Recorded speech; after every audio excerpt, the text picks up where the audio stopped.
Oi pessoal, hoje nós vamos falar sobre quando você deve suspeitar que seu paciente tem disartria. No caso, estamos falando aqui da disartria do desenvolvimento, disartria infantil. Não confunda com aquela disartria que acontece no paciente adulto após um dano cerebral, por exemplo, um traumatismo crânioencefálico ou um AVC, tá? A disartria do desenvolvimento, disartria infantil, ela ainda é pouco comentada, temos pouca bibliografia, mas eu vou citar para você um exemplo e você vai lembrar de algum paciente, alguma criança que você já viu.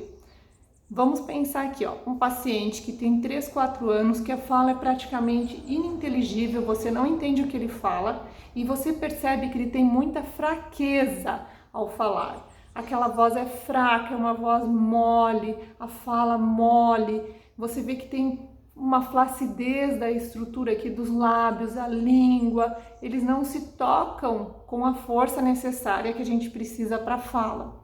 Você vê que tem uma debilidade, tem uma imprecisão dos sons. O som sai ora de um jeito, ora do outro. Mas o que marca muito aqui? Essa fraqueza.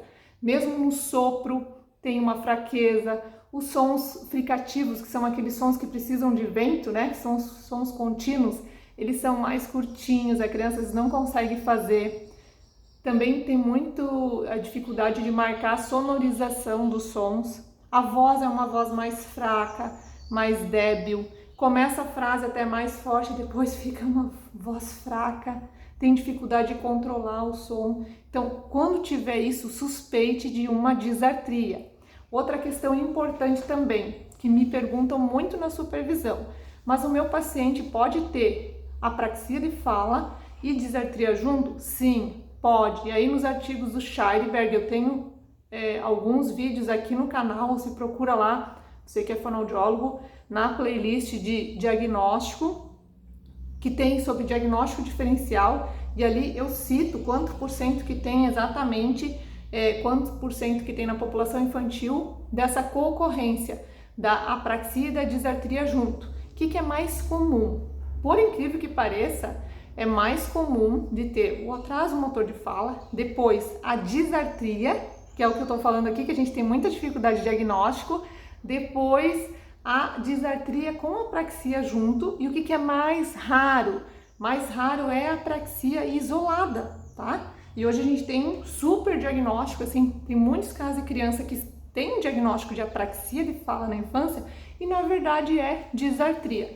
Então, se você percebe que o paciente tem essa fraqueza que eu falei para você, marquei aqui também, ó, essa debilidade dos órgãos e compromete também a parte respiratória, voz, pensa na disartria. Se você gostou desse vídeo, lembrou de algum paciente, algum colega, compartilhe esse vídeo, acho que vai ser super importante para o seu paciente ter o melhor tratamento. E aí eu vou gravar um outro vídeo aqui dizendo quais são as principais diferenças que você deve considerar na terapia do paciente com disartria. Obrigada por assistir até aqui e até mais. Tchau!